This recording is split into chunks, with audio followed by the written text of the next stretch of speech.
Hello, welcome to my latest Clarendon Executive Coaching and Mentoring live stream. I'm going to ask you a question today for those people attending live, who I can see on the commentary and the attendees on the right-hand side of my screen, for also those people on replay as well. Here's my question aimed at C-suite and boardroom leaders and directors. Are you comfortable with the level of financial knowledge that you have? I'm guessing, based on my coaching and my executive education courses that I deliver, that in many cases you might not be. And there's nothing to be embarrassed about in that area. Finance can be a very technical and a very specialist subject. And I'm going to preview in these 20 minutes or so how coaching and courses can put you in the position of being able to debate with your FD or CFO on a level playing field. This is not about training to be an accountant. Who wants to do that?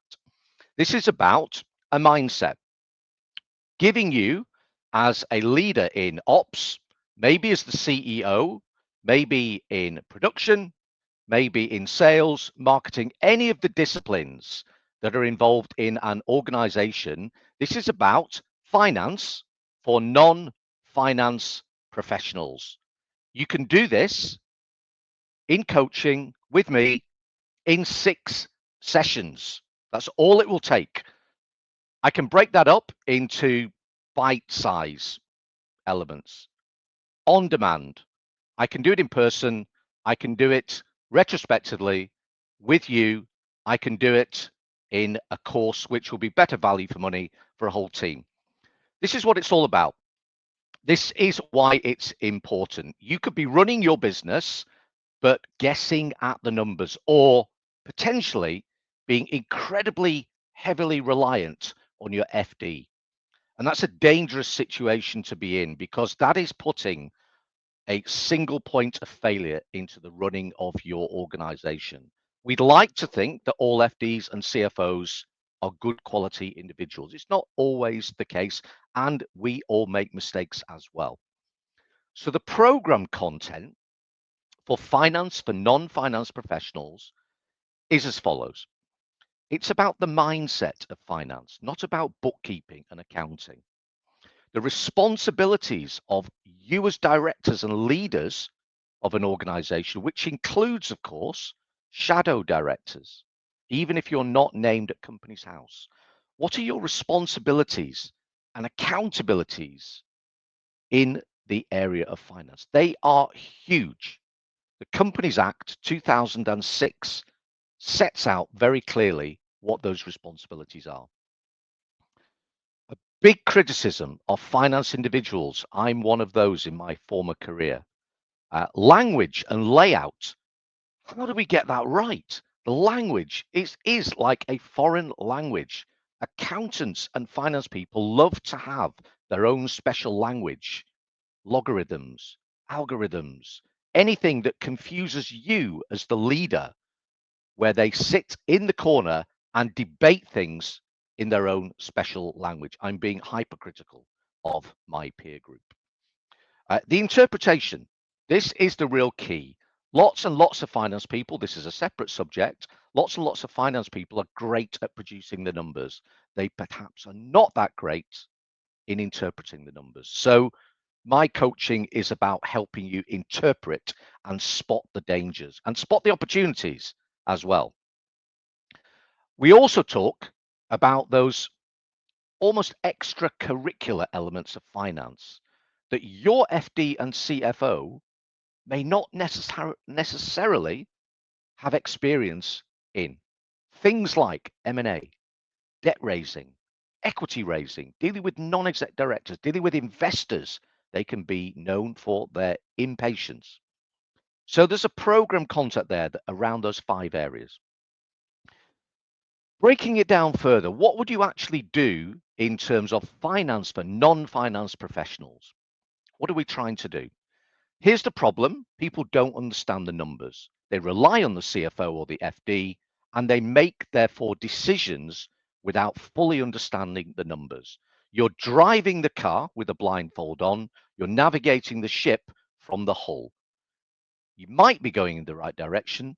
The likelihood is you need some support to be able to do that. And that's why I coach finance for non-finance leaders. In all of the people, and there are thousands who I've delivered executive education to and delivered coaching to, not one of those individuals has felt at the end of a maximum of 2 days, 2 business days, split up however we wish to do that, not one individual needs to come back and learn more about accounting. They've learned all they need to know to deliver in their own role around a board or a C-suite table. So what do? I decode those financial reports. I decode how reports are being written. What is not being said is a good question to ask.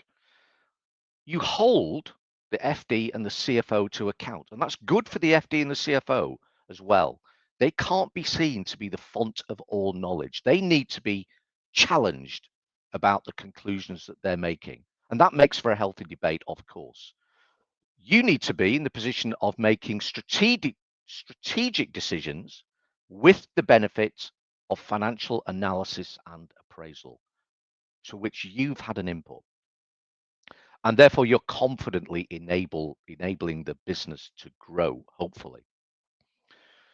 So the problem is too much knowledge in the finance department and an element of inquiry as to how do I really understand these financy things. 8 areas broadly in the coaching, and I'll set them out.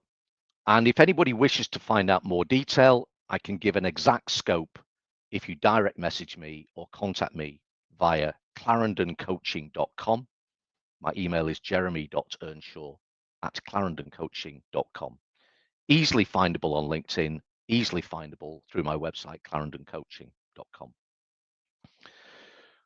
When we do some coaching, we do a bit of scene setting and we set out the responsibilities of you as a senior leader, maybe even the CEO or a director, and we cover what a shadow director is. If you've got responsibility, not being named doesn't mean to say you can avoid any of the accountability. So we go through some of those responsibilities in the areas of finance. They're quite daunting, and that's why we put it right up front.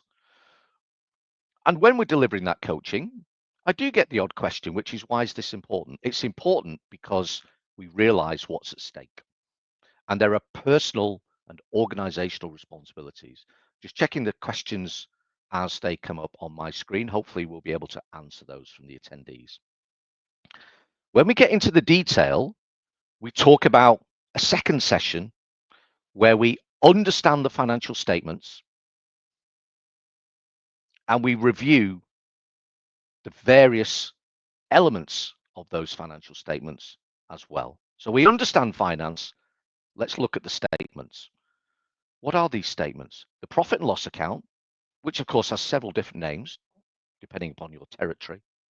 And we do this, of course, to confuse you as leaders in our finance world.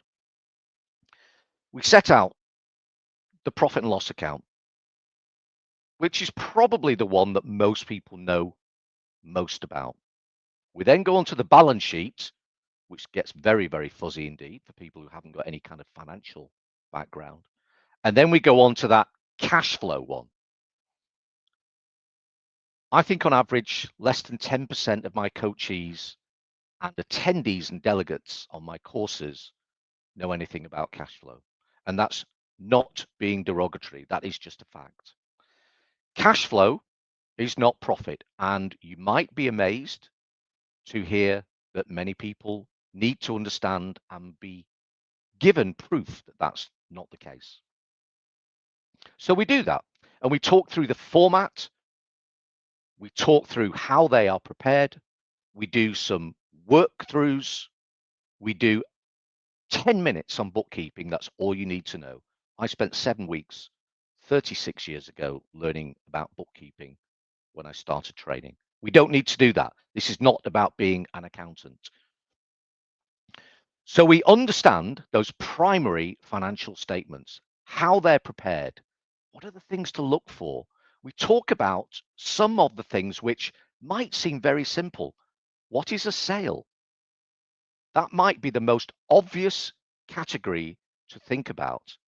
There are umpteen ways that we can account for revenues, depending upon dispatches, contract length, milestones. We're already into the most obvious element of accounting, and we set out how your finance people perhaps are making decisions that you're not aware of. This is not about making decisions for them, it's about understanding the background about how they're making those decisions, not about being an accountant, not about being technically qualified. We then talk about financial ratios, all of those things like debtor days and creditor days and stock days. We don't just say this is how you do it. What I do is I show you how to build a business plan using them. And that's really important. So you can go away with a template that you can deliver to your finance team and work with them with the knowledge of understanding how they work and how they can be used. This is all positive. We do a case study about how to prepare something, what's going on in terms of commerciality, and what it looks like. And we do 2 case studies, almost a before and after scenario, where very little changes, but we produce very different results. So we go through that case study. We address risk from a financial perspective. I chair 3 audit and risk committees. It's a positive thing to be able to deal with risk. It should influence the business strategy. This is not about being really, really negative. In reality, most things in my organizations where I chair audit and risk, the areas of risk come down to 4 things. They come down to revenues coming down, costs going up, an impact on people one way or the other, and also an impact, usually negative, on liquidity and cash. We can spend days and days and days thinking about the risks themselves. Let's think about the mitigations, and we go through that in the coaching. We talk about the finance team and the finance orbit. Why would we, if we're non-finance professionals, know what these people are supposed to be doing? We talk about the template. We talk about 10 areas that finance people should be managing. So you can check them off to make sure that they are being managed. We talk about the way that they should report to you as a leader. We talk about what should be in the reports, what shouldn't be in the reports, and how they can make it easy for you to understand. And that's quite a skill. Many finance people demonstrate how good they are by thinking the longer the report, the better. The more information I can produce, the smaller the font, the bigger the spreadsheet, the better I'm doing. We can turn that completely around by saying, actually, less is more. And we talk about the things that you need to hear from your finance function to make your role at board level easier to perform. We then talk about identifying the sources of finance. You're very fortunate if we get to the stage in your career where you've never had to raise debt or equity. It's a big, bad world out there, and there are steps to take to be able to do that successfully. And we talk through all of those sources of finance, and then finally, we talk about how to prepare for that. We need to know how to engage with lenders, engage with investors, how to prepare the data and the information and the narrative, really important, for an investment memorandum. So there's 8 core areas there which form the basis of finance for non-finance professionals. If you're interested, direct message me, as I mentioned before. Find me on LinkedIn. We can do this in a number of ways. There haven't been any single delegates or individuals who've attended any of the coaching sessions on finance for non-finance professionals who've gone away thinking it hasn't been time well spent. I do have a wealth of testimonials, which I'll be able to provide, but this is about you. This is about you either in a team environment or individually at your own speed, learning over 6 individual 1-hour sessions with a definitive price. It's the easiest way I can do it. Learning to understand finance, but not being trained to be an accountant. This is a critical area. Everybody round the boardroom table needs to be able to understand finance to a degree, and that's the key. This is not sending you away for 6 weeks on a training course to learn to be an accountant. This is about understanding finance, making sure that you're running the business with enough knowledge of finance, and to make sure that your FD and CFO and vice president of finance, whatever that title is, that they know somebody also understands enough to have a debate with them. And that's good for those individuals as well. Good for them to be challenged, engages them more in the strategy of the organization if you're able to have that finance conversation. Finance, as I would say this, wouldn't I, with 5 CFO positions in the background in it, an executive career, and specifically coaching finance for non-finance professionals, and also step up to being CFO is another area of my work as well. Really critical area, and for an absolute fraction of the cost of engaging senior professionals, you can put yourself in the position of being qualified enough to debate finance, to understand finance, and to make those right decisions. So what are you waiting for? This is something which can be done with people from multiple disciplines across an organization. So for example, if you wish to have your people director, your ops director, your ICT director, and your sales director in the same room at the same time, understanding about finance, it's great that people can share their experiences and their challenges of working with those finance people in the corner. They all have the same view of these people. It's difficult to understand. We don't understand the layout. We don't understand the acronyms, and we don't understand the language. 6 sessions, you can resolve all of those issues. Thank you for watching today. Hopefully we've answered all of those questions. The next Clarendon live stream event will be on Thursday, the 20th of March, in a month's time. We're going to move the slot to lunchtime. So we're going to do that at midday. And for those people who are watching in a senior position and maybe thinking about the next steps in your career, the title of the next Clarendon live stream event is Ned Ready Know-How, Non-Executive Director Know-How. How do you start to begin to plan to be a non-executive director? Why is it different being a non-exec director as opposed to an exec director? What do you need to do to prepare for that? It's different preparing for a non-exec role as it is preparing for an executive role. And what do you do when you get that all-important first non-executive director position? So that's what we're going to cover Thursday, 20th of March, Ned Ready Know-How. I'm going to preview again the coursework and the coaching work that I do in that area. So thank you for watching and listening about finance for non-finance professionals today. Think about the problem again. We're not on a level playing field with our CFO or FD. The solution, let's get to that level playing field within 6 sessions. And I've previewed that today. Why do it with me? It's what I do as a day job. In my previous executive career, I did 5 main board C-suite CFO positions in PLC, venture capital backed, private equity backed and regulated organizations. I now do 4 non-exec roles where I chair the audit and risk committee in 3 of those.